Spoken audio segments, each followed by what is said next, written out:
My name is Claire. I'm 53, and lately I feel like I'm fading in the middle of my own life. I don't usually talk like this, openly, I mean. I'm the one who keeps it together, who keeps the house warm and the fridge full, who makes sure the dog gets walked and the birthday cards go out on time. I don't fall apart. I don't talk about falling apart. But something's been gnawing at me. And I can't pretend it doesn't matter anymore. Last Friday night, we were just watching a movie. The lights were low, the couch creaked beneath us, and he reached over like he's done 100 times before. His hand slid across my thigh, slow and certain, like it always has. But this time, I didn't melt. I didn't smile. I didn't feel anything but hollow. And here's the worst part, I used to love that feeling. I used to lean into it, pull him closer, feel that tingle rise and remind me that I was still desired, still alive. But now? It felt like a script. A habit. A thing he does without really seeing me. Once, our kisses lingered. We used to laugh into each other's mouths. Now, I can feel when he's kissing me but thinking about something else, checking out of the moment before it's even begun. Or maybe I'm the one checking out. God, maybe it's both of us. Last week, he hugged me in the kitchen after work. Just a simple hug.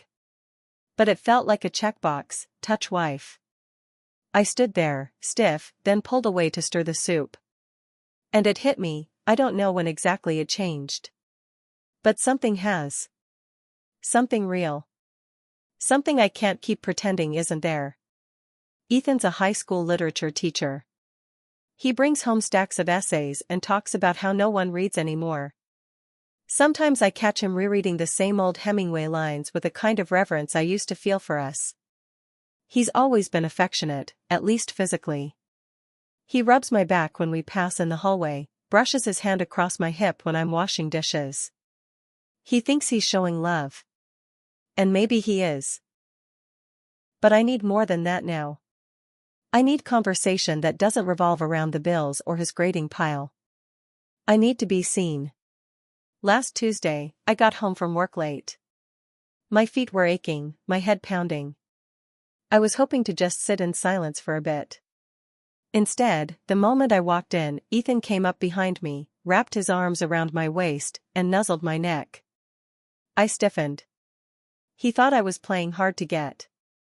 He chuckled, turned me around, kissed me like it was supposed to lead somewhere. But it didn't feel romantic, it felt performative, like we were reenacting an old dance with no music. I'm tired, I said, gently pulling back. His smile faltered, just a flash. You're always tired lately. And that? That stuck. Because I am tired. But not just physically. I'm tired of being touched without being asked. Tired of pretending affection is enough when what I'm aching for is connection. A conversation where I don't feel like I'm competing with a screen or a stack of student essays. But I didn't say any of that. I just nodded, muttered something about work, and went upstairs. I think he thinks I'm rejecting him. But I'm not. I'm just trying to find myself under all this numbness. Lately, I flinch at his touch, and I hate that I do. I catch myself overthinking every kiss. Every glance he gives me that lasts a second too long. I'll be making the bed, and he'll walk up behind me, slap my butt like he used to in our 20s, and I'll laugh, because that's what I'm supposed to do. But inside, something twists. It feels forced, like I'm performing warmth I don't feel. Yesterday, he kissed me while I was rinsing coffee mugs. His lips brushed mine, soft, lingering. It should have made my stomach flip. It used to. But I just stood there, letting him kiss me, counting the seconds until it was over. Not because I don't love him, I do. I really do. But the way he reaches for me now feels like he's trying to skip over everything I'm holding inside. Like he thinks a kiss can replace a real conversation. He tried again last night. We were curled up on the couch after dinner. I was watching the end of some documentary, I don't even remember what it was about. He reached for me. His hand slid across my thigh, slow. Familiar. Predictable. I didn't move. He leaned in to kiss my neck, whisper something playful. My stomach clenched. I wanted to want it. I really did. But all I could think was, why does everything have to turn into sex? Why does every touch feel like a transaction now? Why does intimacy feel like a shortcut instead of a bridge? I stayed quiet. Let it pass. He eventually pulled away and pretended to be interested in the credits rolling. I sat there beside him, aching to feel close again, and unable to bridge the distance I couldn't name out loud. It happened over takeout. Ethan had brought home Thai food, unprompted. Pad CEW, no mushrooms, he remembered my usual. He even opened a bottle of wine without asking if I wanted any. He was trying. I saw that. We sat at the dining table. Candles flickered. It should have felt cozy, intentional. But I felt like I was being staged into a scene. His smile was a little too hopeful, like he was waiting for my approval, or forgiveness, or maybe just anything from me that felt like the old Claire. I thought we could watch something after dinner, he said, chewing slowly. Something funny. You used to love those old British comedies. I nodded, stabbing my noodles. Sure. We sat in silence for a while, him sipping wine, me pretending to enjoy the food. Then he reached for my hand across the table, warm and steady. Claire. I miss you. The words landed like a thud in my chest. Not because they weren't true, but because I didn't know what to do with them. You miss me? I said, quietly. He blinked. Yeah. Us. A pause. Then I heard my voice. Sharp, louder than I meant. You miss me, but you don't see me. You kiss me, touch me, like it's muscle memory. You act like sex is some magic glue that's going to fix us, and I'm just supposed to fall into it like I always have. He looked stunned. Claire, where is this coming from? I laughed, bitter. From months of pretending. From that moment last week, when we were just watching a damn movie and your hands moved lower and I realized. I felt nothing. I felt nothing, Ethan. Silence. Heavy. His mouth opened, then closed again. Like he didn't have the script. I stood up. My throat was tight. I don't want to be a body you touch just because the lights are low and the credits are rolling. He stared at me, stunned. Hurt blooming in his eyes. And I hated myself for the look on his face. For the way I threw the words like stones. I went to the bathroom, shut the door, and cried into the towel rack. I wasn't angry anymore. I was exhausted. And so sad. We didn't speak much after that night. There were no dramatic arguments, no slammed doors or ultimatums. Just distance. A stillness that crept into everything, like fog you don't notice until it's swallowed the room.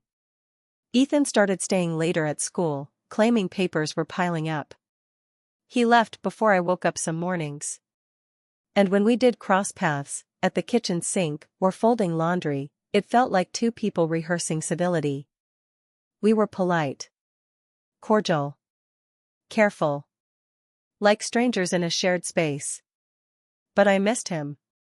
I missed his dry humor and the way he used to pull me onto his lap when I was being too serious. I missed the way he'd read aloud from whatever book he was teaching, trying to make me laugh with terrible voices. I missed feeling known by him. One night I came down to get water and saw him asleep on the couch, curled under that awful quilt his mother gave us. The TV was still on, flickering soft blue light over his face. His mouth hung slightly open. He looked worn out. Not just tired. Lonely. And it struck me, he wasn't the villain in this story. He wasn't some clueless brute trying to grope his way back to closeness. He was a man trying, in the only language he knew, to reach for me. And I had been backing away in silence, hoping he'd magically guess the words I needed to hear. The next morning, I stood in the doorway watching him pour coffee. He looked older. Not just from age, something heavier. I wanted to go to him. I wanted to say I'm sorry I didn't speak sooner. I'm sorry I made you feel unwanted while I drowned quietly in my own confusion. But I didn't say any of it. I just stood there, frozen. And that's when I realized I had a choice to make. Either I try again, say the hard things, break the silence. Or I keep drifting until one of us lets go for good.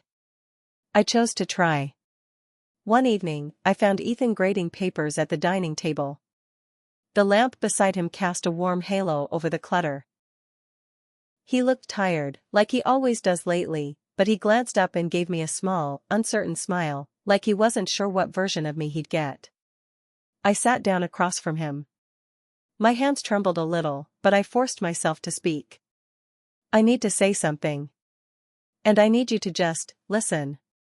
No fixing. No defending. He nodded slowly, putting down his pen. I felt like I was disappearing. Not because you don't care, but because I don't know how to explain what I need anymore.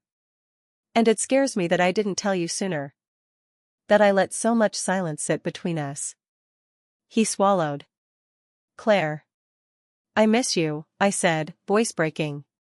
Not the way you touch me. You. The way we used to talk for hours in bed. The inside jokes. That weird way you used to read poetry in fake accents. I need more than hands on my body, I need to feel like we're still, us. He exhaled, slow and heavy, like he'd been holding something in too. I thought touching you was the only way I had left. I didn't know what else to do. You kept pulling away, and I just panicked. I didn't want to lose you. There was a long pause. Then he reached for my hand, tentatively, gently, like it was the first time. We don't have to go back, I whispered. But maybe we can go forward, differently. That night, we lay in bed facing each other. No touching, no pressure. Just breathing in the same rhythm, letting silence mean something other than pain. At some point, he reached over and tucked a strand of hair behind my ear. It wasn't sexual. It wasn't desperate. It was quiet, grounding, real. And in that small, still gesture, I felt something shift. Not everything was fixed. But something cracked open, just enough to let light in. We didn't make love. But for the first time in a long while, I didn't feel alone in the bed. Sometimes I still wonder when exactly the shift began. It's never one moment, is it? It's not just when his hands moved lower on that couch. It's not one night or one conversation or one forgotten anniversary. It's the slow erosion. The quiet pulling away. The moments when I felt his touch but not his attention. When I smiled so he wouldn't ask what was wrong, because I didn't know how to answer. But now, sitting here in the quiet morning, watching the light creep across the hardwood floor, I feel something I haven't felt in a long time, clarity. This isn't about blame. It's not about who stopped trying first. It's about finally realizing that love without presence becomes habit. That bodies can be close but hearts miles apart. I used to think intimacy meant sex. That if we were still kissing, still touching, we were still okay. But what I've learned, what I am learning, is that intimacy is feeling safe enough to be fully seen. To be held in silence, without being rushed toward resolution.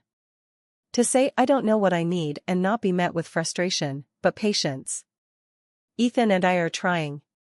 Not perfectly. Some days still feel fragile.